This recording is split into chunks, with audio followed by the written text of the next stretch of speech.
Adam Shorter, the offensive line coach, run game coordinator here at the University of Buffalo. I was born in Indianapolis, Indiana. That's where I grew up.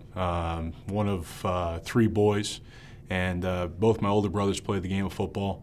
One of my older brothers played defensive line at Purdue, and he's about 9 years older than I am. But really got into it back there and had a great high school career at North Central High School there in Indianapolis. Was an all-conference player, all-state player. Got the opportunity to go to the University of Cincinnati.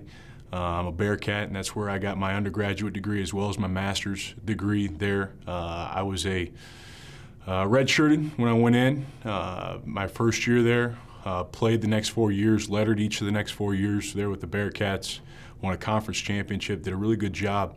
It was a great career, great experience going to university there. And after I got done, I finished up. I had a head football coach at that time, and Mark D'Antonio, who really kind of took me under his wing and wanted to get me into the coaching aspect a little bit. Wasn't too sure initially how that transition was going to be, going right from being a player into a graduate assistant.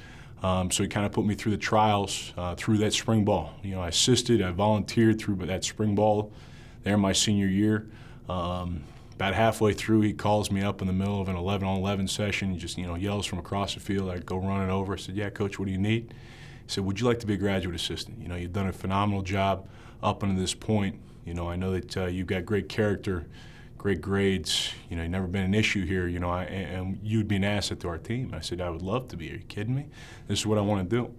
And so I was there as a graduate assistant working with him for 2 more seasons. Then he left, took the job at Michigan State. I got the opportunity to stay around, finish up my master's there at Cincinnati with Brian Kelly. He also accepted me in that position. That's where I met Coach Quinn, Jeff Quinn, in that opportunity. And I spent a year under him working with him on the offensive line. Took my skills elsewhere at the 1AA level. That's where I went down to Alcorn State, worked with a guy there that was our running backs coach, and Ernest Jones. There at Cincinnati, he got the head coaching job at Alcorn State, asked me to be his offensive line coach, and I jumped at the opportunity. Had a great season, went down there, developed some all-conference players, had another opportunity to go on and move on, a little bit more up north towards Delaware State, where they've had a rich tradition there. They were HBCU national champs one season before I got there. And then I got the phone call from Coach Quinn, said, "Hey, you got the opportunity to be the head football coach here at Buffalo," and I took it, jumped at the opportunity. I've been here ever since. When I first got to meet Coach Quinn, it was an interesting experience. We were preparing for a bowl game. That was when Coach Kelly comes in and is taking over a team that has a month to prepare to play in the International Bowl.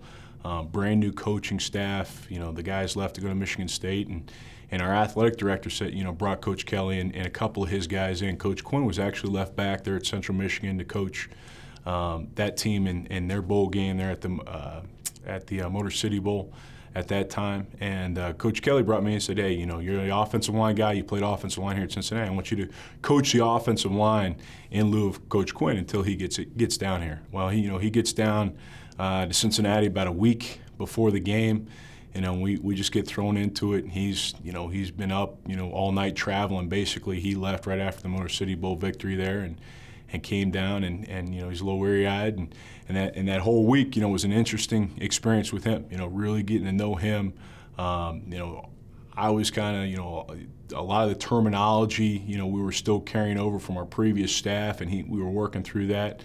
And did a great job, brought another victory back, which was a completely unique experience in its own right. I really believe, what he teaches in his offensive line philosophy. And really, at the end of the day, I'm just an extension of what he wants to do, what he wants to accomplish. He can come into my room, he can take the offensive line at any time, and we speak the same lingo, the same terminology, the same thought process. And it's really helped. We basically have 2 offensive line coaches here at the University of Buffalo. You know, I want to be the best possible offensive line coach. I believe I'm the best offensive line coach in the country. You know, he's the best head coach in the country. You know, he's no longer that offensive line coach, which is great. But there's always going to be a little extra. You know, anybody who's been a part, or any coach that's been a part of a staff, any staff whatsoever, the head coach's position, what that head coach coached, gets a little extra attention. You know, there's always a little extra focus on that particular spot, and I love it. You know, I love it. It keeps, you know, he's a guy with a wealth of knowledge. You know, and I've been around a lot of great ones, but he's got a lot of wealth of knowledge that he brings to the table each and every single day. And when I go out, I'm looking for a tough, you know, hard-nosed, you know, not selfish guy. You know, guy that works with a lot of, you know, is looking to work as a team. You know, it's all teammate-oriented stuff. And those are the type of guys that we're winning with, you know, the type of guys that we're building this program on, you know, tough-minded, hard-nosed, relentless, fight to the echo of the whistle kind of guys. You know, that's what we're doing. You know, that's what we're building this program on, building this offensive line on.